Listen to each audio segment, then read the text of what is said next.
කොහමද හැමෝටම ජය වේවා. ඔන්න මම අද රෑ දැන් පොඩ්ඩක් කින් වැටලා දැන් අපේ කොල්ලට පොඩි සෙල්ලමක් කරන්න ඕන කියලා මම පුතාව අරගෙන මුණ බලන්න.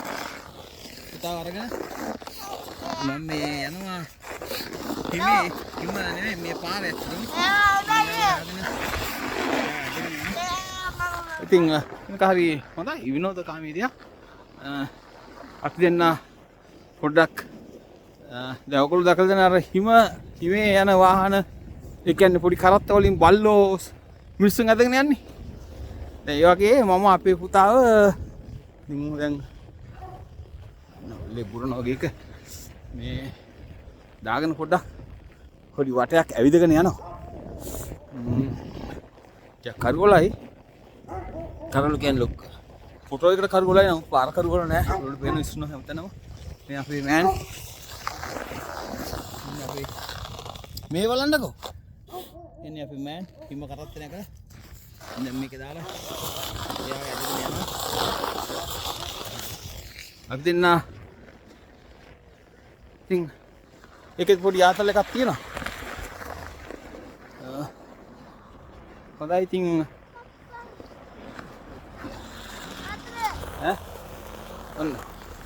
ඔන්න ඒක රතර වෙන්න තියෙන ගියා. අපි ඊයේ පැද්දා මේවා මං හිතන්නේ ලංකාවේ අපි ඉස්සර පොඩි කාලේ කොළපොත් මතකද? කොළපොත් පැද්දා. ඒ කොළපොත් පැද්දා වගේ තමයි ඉතින්. දැන් මම මේක දාගෙන මෙයා වැදගෙන යන්නේ. මේක ඉතින් අර ස්නෝ තියෙන මේ කාත් දිහා බලන්න. ලොකු තැනකට ගෙනිච්චාම මේ මොකද දන්නවද වෙන්නේ? එන්න කන්දේ ඉඳලා පොළොහට ලෙස්සගෙන යනවා. ඉතින් ඒක හරි ආතල වැඩක්. පුතා නම් බයෙන් තුගියා මමත් කරා ඉතින්. කාත් දිහා බලන්න. පුතේ මෙහෙ බලන්නකෝ. උඩ බලන්න. ඒයි. උඩ බලන්නකෝ. මුණ පේන්නේ. අන්න එහෙම ඉන්නවා. හරි. ඉතින් ඔන්න අපි දැන් ගේ පැත්තට යනවා. ඉතින් ඒ පේනවා නිස්නෝ. ඉතින් රෑක මේ වගේ පොඩි විනෝදයක් කරාම තමයි කොල්ලත් එක්ක. ඉතින් ලංකාවේ ඔක්කොටම තව අපූර්ව දෙයක් වෙන්නනක් තියෙනවා මං. මේ හරිය මං දැක්ක පොඩි ගෙයක් තියෙනවා. හැබැයි ඒක ඒකේතර ලයිට් නිකලා මේ ගස්වල ඔන්චිලි බදලා තියෙනවා ලංකාවේ වගේ. මේ තනිකර ස්නෝ කොටි ළමයි ඔන්චිලි බදලා තියෙනවා.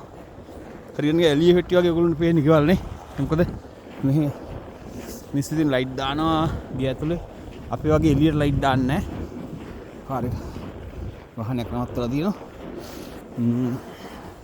ඉතින් මේ පාර මේ තද ස්නෝ ඔයගොල්ලන්ට පේන්නේ ස්නෝ කොච්චර මුසල තියනවද කියලා.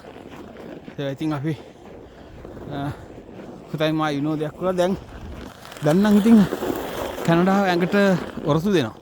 ඉස්තර ඔරසු දෙන්නේ නැහැ ආපු මුල් කාලේ. දාලා යන්නමයි හැදුවේ. ඉතින් දැන් උදේ බලන්න පුතේ සත්‍යය බලන්න. දැන් ඉතින් එහෙම නැහැ. දැන් පුළුවන්. හොඳයි. එහෙනම් කපුල මොනවද කැනඩාවේ සිට අයි පරක් අපි හම්බෙමු.